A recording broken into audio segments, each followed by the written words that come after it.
I'm Abby Weaver. This is Pressed Coffee and Books, and we are downtown roasters in Pottsville, Pennsylvania.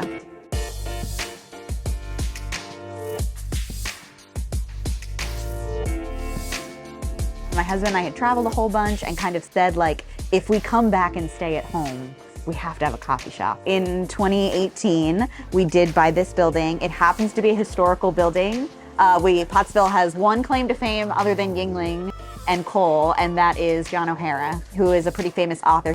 Our building of Pressed Coffee and Books was his dad's doctor's office. And so a lot of his books that are very famous and have movies written about him and stuff like that, they all took place here in Pottsville on this street, on Mahantango Street. So that was kind of where books came in. For me to be able to have a bookstore that paired well with something that we love that could be a community piece, that's what Pressed is, and that's why it's Pressed Coffee and Books.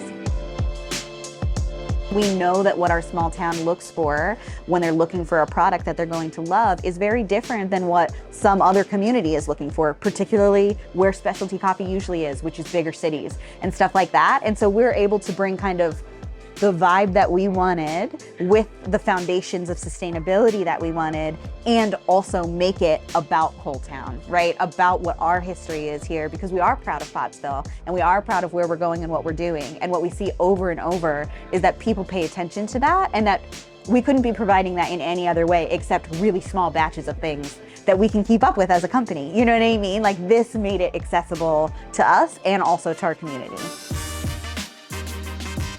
We have multiple other buildings, businesses, and spaces. We never would have, maybe in 10 years, we would have considered a roaster, maybe, a traditional one. Even then, still would have been code issues, still would have been a lot of money, frankly. Again, it's not a cheap machine, but it's still cheaper than all of the code stuff that you have to have up to spec. This building wouldn't have been able to handle it because it is a historic building, because we are landlocked. And it wouldn't be safe. It just wouldn't. It would also be difficult. We have tenants above. Like, it's a multi-use building, and all of those things come into play. It's just not possible to do that without something electric. We really got to learn about what specialty coffee was and why it was important, and what the whole entire sourcing chain looks like, and why they were paying what they were paying to those sourcers, how they met the farmers, that kind of thing. And so that was a really key piece that we got to bring that here to say, not just, hey guys, you can have better tasting coffee, but also say, here's the difference. And understanding that we're not just paying our people, but we're also paying people all the way down the supply chain.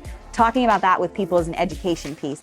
So where, yes, I care about sustainability, the actual green part of the Bellwether initiative isn't something that was on our plates until Bellwether. And now this year that is on our minds as far as marketing, as far as other moves we make, because there's this huge piece of what we do that is economical and sustainable and green. And so that's also changed a little bit of some of our model, as far as we've been to-go only from the get-go. It's great, it's worked for us, it's how we got started, but this year we're bringing inside stuff so that we can eliminate some of our waste. We have a couple other initiatives to work with our coffee grounds and local gardeners, things like that, so that we can talk about the sustainability of Bellwether and the sustainability of how things are being created by the producers and what we're doing here. So I feel like our partnership with Bellwether has influenced our sustainability as well.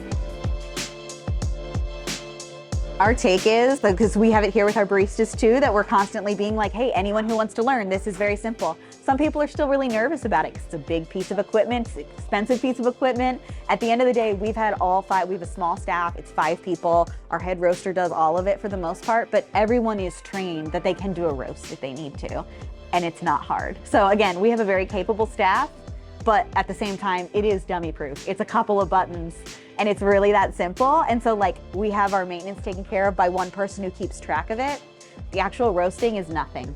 It's really nothing. And it happens all the time during the day, which is also the piece that we were constantly looking for, that on our part, for a small team with 5 people, we've really never had more than that on our barista team at a time. This enables a production level that we couldn't do any other way with the small staff, because the labor piece wasn't gonna change for us out of nowhere. And we didn't have to with this. It's an expensive machine, but when it comes down to what we pay for the machine and the beans and the packaging and the labor, because it's not any more labor, it's still, as long as we're doing what we do in shop every week, it's a wash from what we were doing before. And on top of it, we sell more coffee because it's made in store. We sell more coffee because our people are more passionate and educated on it. And we sell more coffee because it's branded specifically to our customers and accessible to them in a way that all other specialty coffee that I researched really wasn't.